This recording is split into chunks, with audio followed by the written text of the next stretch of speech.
Good morning, students. Let's continue our chapter, the Indian Constitution, and let's revise our chapter. Why does the country need a constitution? First topic जो हमारा था, why does a country need a constitution? क्या reason था कि हमें constitution की ज़रूरत पड़ी? A constitution helps serve as a set of rules and principles that all persons in a country can agree upon as the basis of the way in which they want the country to be governed. Second, the constitution also defines the nature of a country's political system. हमें first reason था कि rules and principles होने चाहिए that all people all persons इन जो country थे can agree upon, वो उस basis पे एग्री हो कि हम अपनी कंट्री को कैसे गवर्न करना चाहते हैं या हमारी कंट्री कैसे फ्री इंडिया की टाइप में आए. The constitution also define the nature of a country's political system. ये nature of the country's political system को भी डिफाइन करती है. फॉर एग्जांपल हमने नेपाल की स्टोरी रीड की थी जहाँ अर्लियर कॉन्स्टिट्यूशन वहाँ पे क्या था, मोनार्की था. And the constitution often lays down rules that guard against this misuse of power by our political leaders. और कॉन्स्टिट्यूशन की ज़रूरत हमें इसलिए भी पड़ी कि जो हमारे अथॉरिटीज़ होते हैं, जो लीडर्स होते हैं, वो अपनी पावर का क्या करते हैं, मिस यूज.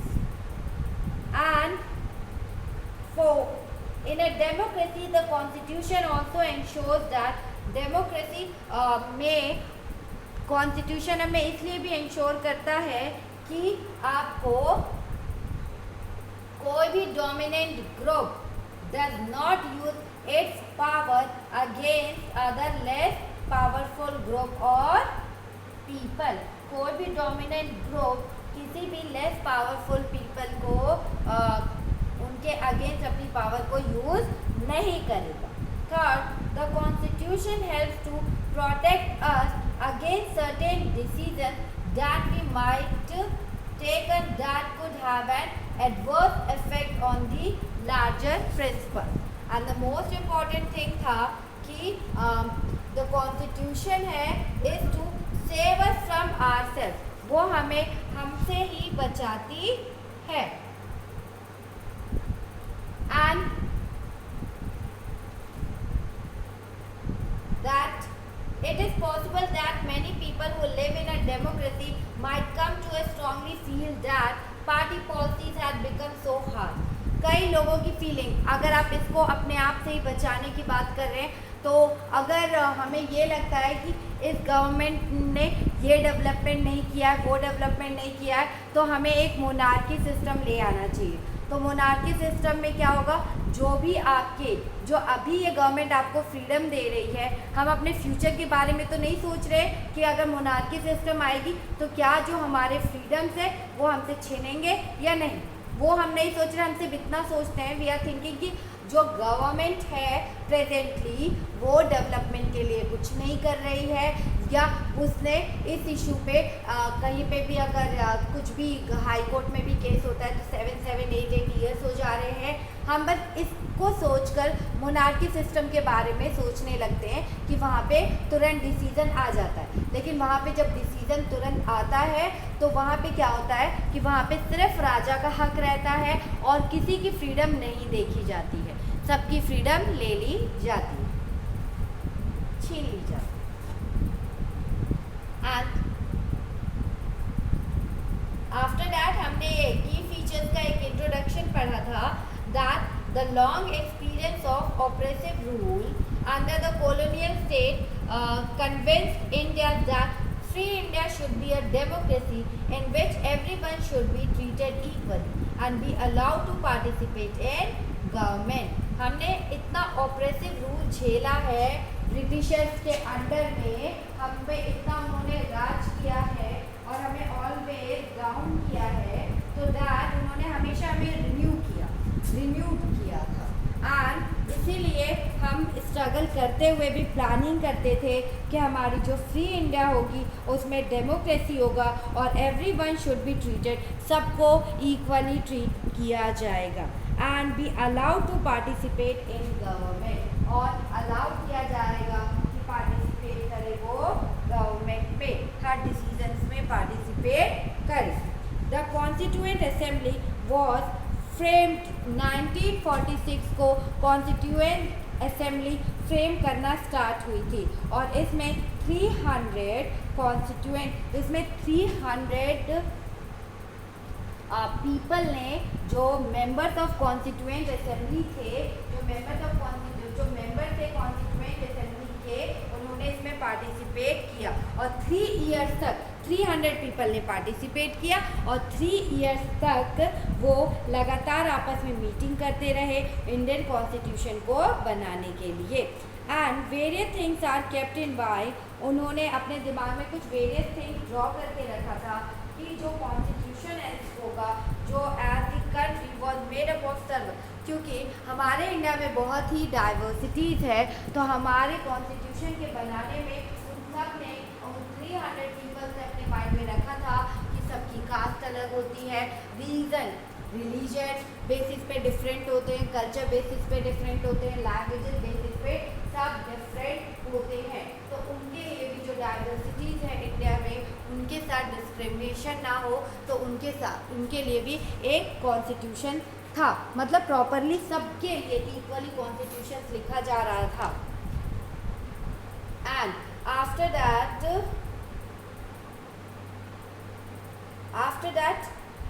वेरियस की फीचर्स ऑफ इंडियन कॉन्स्टिट्यूशंस में हमने पहला जो पढ़ा था दैट इज फेडरलिज्म। तो what is federalism? This refers to the existence of more than one level of government in the country.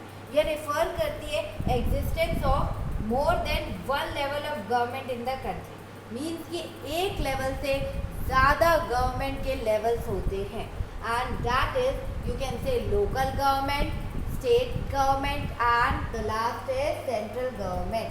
अगर आपकी कंट्री में एक गवर्नमेंट से एक लेवल से ज़्यादा गवर्नमेंट होगी तो वहाँ पे क्या होगा? फेडरलिज्म। वहाँ पे कौन से की फीचर्स हो रहा है? फेडरलिज्म होगा। तो फेडरलिज्म में यही कहा गया कि this refers to the existence of more than one level of government in the country, more than one level of government in the country. in India we have government at the state, हमारे India में government state level पे है और central level पे है, means central government. And Panchayati Raj is the third level of government. Panchayati Raj third level of government है, जो कि हमने 6th क्लास में पढ़ा था। And we looked at the functioning state government हमने 7th क्लास में पढ़ लिया था, और दिस टाइम हम सेंट्रल गवर्नमेंट की बात करेंगे। And in federalism the vast number of communities, हमें पता है कि हमारी कम्युनिटीज़ में वास्ट नंबर ऑफ कम्युनिटीज़ है in India, meant that a system of government needed to be devised। जो गवर्नमेंट का जो सिस्टम है उसमें कुछ चेंजेस की या डिसीजन लेने की ज़रूरत है कि that did not involve only person, मतलब उसमें चेंजेस की ज़रूरत है। उसमें सिर्फ इतना इन्वॉल्वमेंट नहीं होना चाहिए कि जो सेंटर में जो न्यू दिल्ली है, हमारी कैपिटल सिटी है, वहाँ पे जो कुछ लोग बैठे हैं वही पूरे देश का डिसीजन ले। इसको हमें चेंज करना है। एंड हमने ये फेडरलिज्म के बारे में कुछ टॉपिक्स पढ़े थे। एंड आफ्टर दैट कि फेडरलिज्म मीन्स होता है existence of more than one level of government in the country, और in India there are 3 levels of government, centre, state and Panchayati raj. The constitution defines the power of each government, और जो constitution है उसने सबकी power को define किया है। सबकी मीन्स कि पंचायती राज की अलग पावर को डिफाइन किया है, सेंटर की, स्टेट की, बट सेंटर की भी कुछ पावर्स है जो पंचायती और स्टेट को माननी पड़ती है।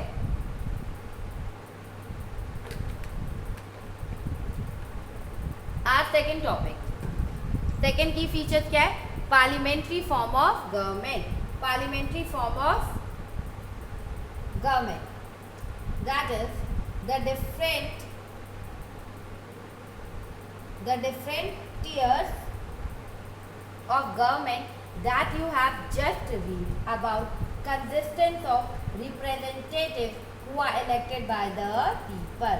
अभी just हमने क्या पढ़ा है कि the different tiers of government के बारे में पढ़ा. different tiers of government, state level, central level and the Panchayati Raj level. And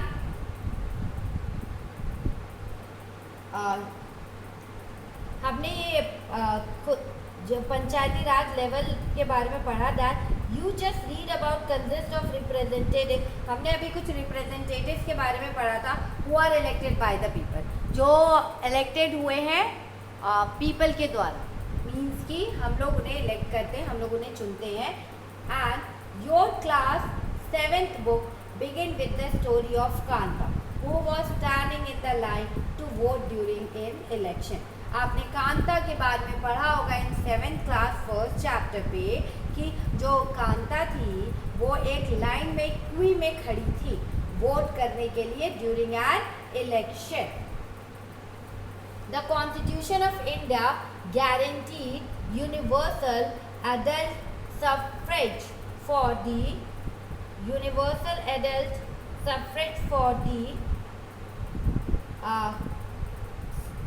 for all citizen. Means कि जो हमारा इंडियन कॉन्स्टिट्यूशन है वो गारंटी देता है universal adult suffrage for all citizen. मतलब जो 18 ईयर्स के पार हैं उन्हें ये एडल्ट फ्रेंचाइज देता है कि वो वोट दे सकते हैं. They can cast their vote. ये अधिकार हमें दिया जाता है कि हम वोट डाल सकते हैं. एडल्ट सफ्रेज मतलब वोट डालना एंड यूनिवर्सल एडल्ट मतलब कि एडल्ट पर्सन ही वोट डाल सकते हैं. That is age is 18. When they were making the constitution, जब वो कॉन्स्टिट्यूशन बना रहे थे then the members of the constituent assembly, जो मेंबर्स थे कॉन्स्टिट्यूएंट असेंबली के felt that the freedom struggle had prepared the masses for universal adult suffrage and that this would help encourage a democratic mindset and break the clutches of traditional caste and class and gender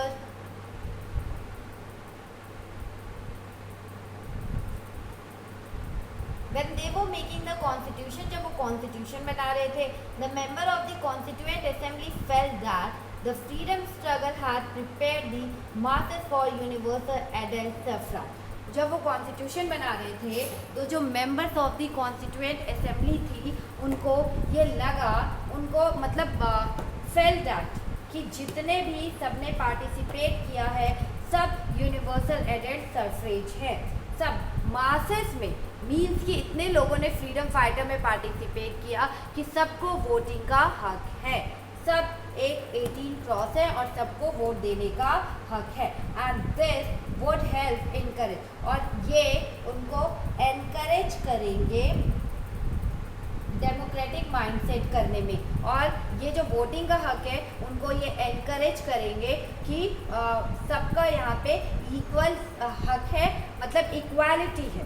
and break the clutches, और अगर हम universal adult franchise उन्हें vote देने का हक है, उन्हें अपने रिप्रेजेंटेटिव को सेलेक्ट करने का हक है, और उनके माइंडसेट में जब ये डेमोक्रेटिक इंडिया में आ जाएगा कि हाँ हम एक डेमोक्रेटिक इंडिया में रहते हैं, तो ये जो ब्रेक दी क्लचेस, ये जो ट्रेडिशनल कास्ट है इससे वो अलग हो जाएंगे, इसको वो तोड़ देंगे.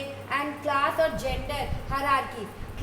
जेंडर हायरार्कीज में जो हम इनको क्लासिफाइड करते हैं कि उनकी क्लास क्या है, रिच है कि अपर है कि लो है, और जेंडर लड़का है कि लड़की है, इसमें जो हम उसको डिवाइड करते हैं वो ब्रेक हो जाएगा. इसको हम फर्क करना इसको छोड़ देंगे क्योंकि हमें उनको कॉन्स्टिट्यूशन को विश्वास था कि डेमोक्रेटिक इंडिया में लोग सिर्फ डेमोक्रेसी के बारे में सोचेंगे, अपने हक के बारे में सोचेंगे, अपने फ्रीडम्स को एंजॉय करेंगे, कोई ये जो ट्रेडिशनल कास्ट है क्लास बेसिस और जेंडर हायरार्कीज को सब छोड़ देंगे, जेंडर हायरार्कीज को सब तोड़ देंगे और इन पे विश्वास या इन पे बिलीव नहीं करेंगे। And this means that the people of India, this means that the people of India have a direct role in electing their representatives. Means कि this means that इसका मीनिंग ये है कि जो people of India हैं, जो people है India के, उनका डायरेक्ट रोल होता है इन इलेक्टिंग देयर रिप्रेजेंटेटिव। उनका एक डायरेक्ट रोल है कि वो वो अपने रिप्रेजेंटेटिव को डायरेक्टली चुन सकते हैं बाय कास्ट देयर वोट को कास्ट करके वो अपने रिप्रेजेंटेटिव को चुन सकते हैं। And also every citizen of the country irrespective of his or her social background can also contest in election। और इस इलेक्शन में every citizen of the country, चाहे वो गरीब हो, अमीर हो, किसी भी कास्ट से बिलोंग करता हो, डिफरेंट लैंग्वेज बोलता हो, डिफरेंट रिलीजन का हो, एवरी पर्सन को, every citizen of the country को ये हक है कि वो वोट कास्ट करे, इररेस्पेक्टिव ऑफ हिज और सोशल बैकग्राउंड को अलग करके, सोशल बैकग्राउंड को वो ना देख के, mean can also contest in election, चाहे वो किसी भी इररेस्पेक्टिव मतलब किसी भी सोशल बैकग्राउंड का क्यों ना हो, वो अपने वोट को कास्ट कर सकता है, वो अपने वोट को क्या कर सकता है, कास्ट कर सकता है। These representatives are accountable to the people। जो ये रिप्रेजेंटेटिव्स होते हैं वो अकाउंटेबल टू दी पीपल। जब वो अपने वोट कास्ट करते हैं, हम किसी को चुनते हैं अपने लिए, तो वो हमारे लिए क्या हो जाते हैं, अकाउंटेबल हो जाते हैं। मीन्स कि हम उनको सेलेक्ट करते हैं, रिप्रेजेंटेटिव को इलेक्ट करते हैं, सेलेक्ट करते हैं कि वो जब वहाँ पे लेजिस्लेटिव असेंबली में जाएंगे तो वो हमारी प्रॉब्लम्स को वहाँ पे रिप्रेजेंट करेंगे, हमें रिप्रेजेंट करेंगे। मतलब ऑल ओवर दी कंट्री के जो पीपल्स हैं, जो सिटीजन्स हैं, उनको वो असेंबली में जाकर रिप्रेजेंट करेंगे, अकाउंटेबल। और कुछ भी अगर डिसीजन आता है वो पीपल को बताएंगे।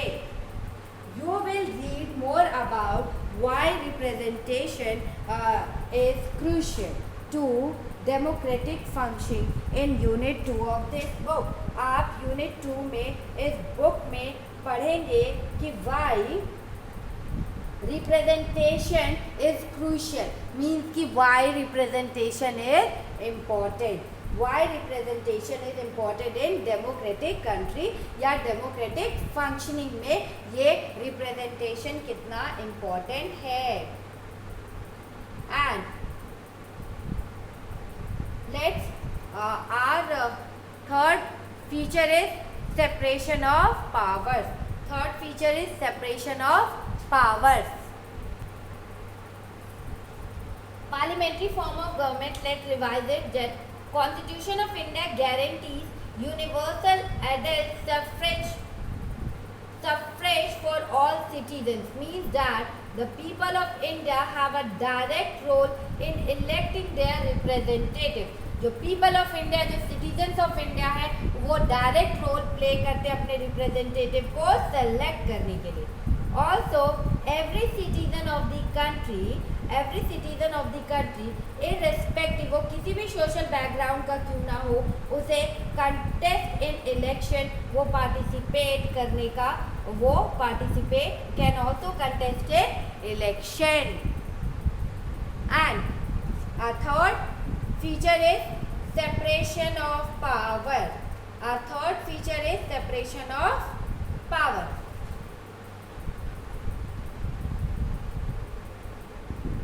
Our third point is separation of powers are key feature. Separation of powers. According to the constitution के according, there are three organs of government. Three organs of government. Most important point है separation of power. Separation of power में three organs है government के. Three organs है, three important organs है government के कि government कैसे work करती है. These are legislature, the executive and the judiciary. These are legislature. Legislature means विधायिका, and the executive and the judiciary. And the executive and the judiciary.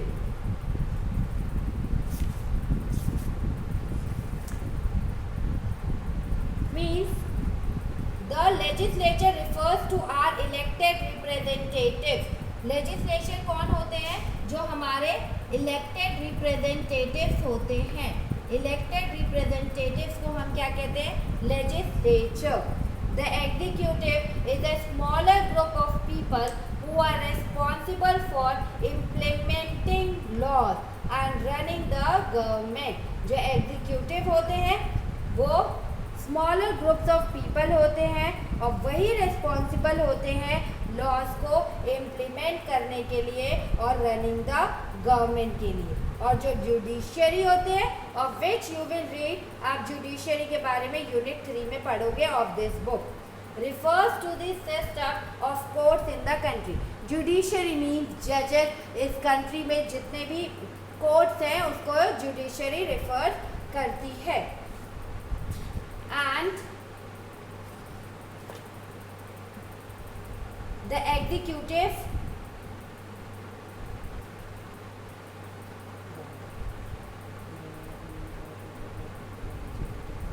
what is legislature?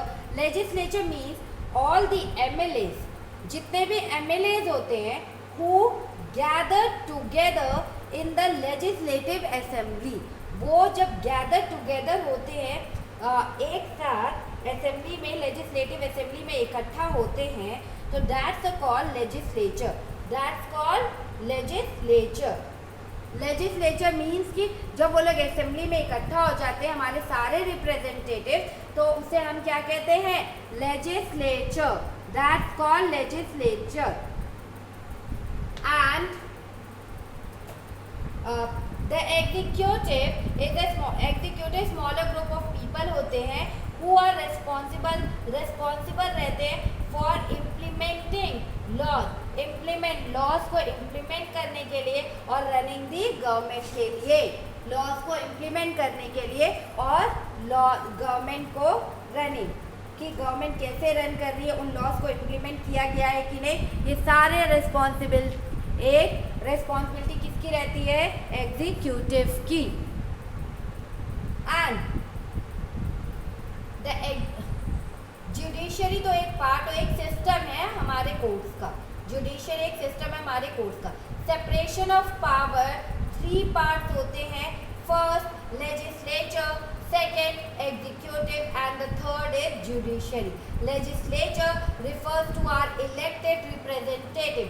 जब ये लोग legislative assembly में सब उस सभा में सब इकट्ठे होते हैं तो that's the called legislature हम उन्हें कहते हैं. और जो हमारी executive होती है वो जो representative हमारे laws बनाते हैं, representatives हमारे laws बनाते हैं और executive उसको execute करते हैं. एग्जीक्यूटिव उसको एग्जीक्यूट करते, इम्प्लीमेंट करते हैं और वही रिस्पॉन्सिबल भी होते हैं. एंड जो जुडिशरी रहती है वो हमारे राइट्स के लिए लड़ती. जो जुडिशरी रहती है वो लॉज जो जुडिशरी रहती है that is system court in this country follow करती है रूल्स को. एंड हमारे कॉन्स्टिट्यूशन में क्या लिखा है उसको वो जुडिशरी डिफाइन करती है. And in order to prevent the misuse of power by any one branch of government, the Constitution says that each of these organs should exercise different powers. Means कि अगर in order prevent the misuse of power by any one branch of government, by any one branch of government. अगर कोई भी government का जो branch है, ये जो 3 ऑर्गन्स हैं, इनमें से कोई भी अपनी पावर का मिसयूज़ करता है, अगर कोई भी अपनी पावर का मिसयूज़ करता है तो सब क्या होता है, the constitution says that each of these organ should exercise different power. और कॉन्स्टिट्यूशन ने क्या बताया है कि सबको means in order to prevent the misuse of power of कोई भी ब्रांच अगर मिसयूज करती है अपने पावर का, तो जो गवर्नमेंट जो कॉन्स्टिट्यूशन है, कॉन्स्टिट्यूशन ने बताया है कि ये जो लेवल्स, ये जो ऑर्गन्स ऑफ गवर्नमेंट है, सबके डिफरेंट पावर्स को उन्होंने डिफाइन किया है, कि सबके डिफरेंट पावर्स को उन्होंने डिफाइन किया है कि अगर वो आपके अंडर में आता है वो ब्रांच जो मिसयूज़ कर रहा है अपने पावर को, तो आप भी अपने पावर का यूज़ करके उन्हें बता सकते हैं कि आप अगर कोई पावर को मिसयूज़ करके डोमिनेट कर रहा है तो आप उन्हें इस बारे में बता सकते हैं। And through this, each organ acts as a check on the other organs of government, and this ensures the balance of power between all three. और जो भी ऑर्गन्स हैं हमारे, जितने ऑर्गन हमने 3 ऑर्गन्स में डिवाइड किया गया है, that is legislature, executive and the judicial, जितने भी ऑर्गन्स हैं वो एक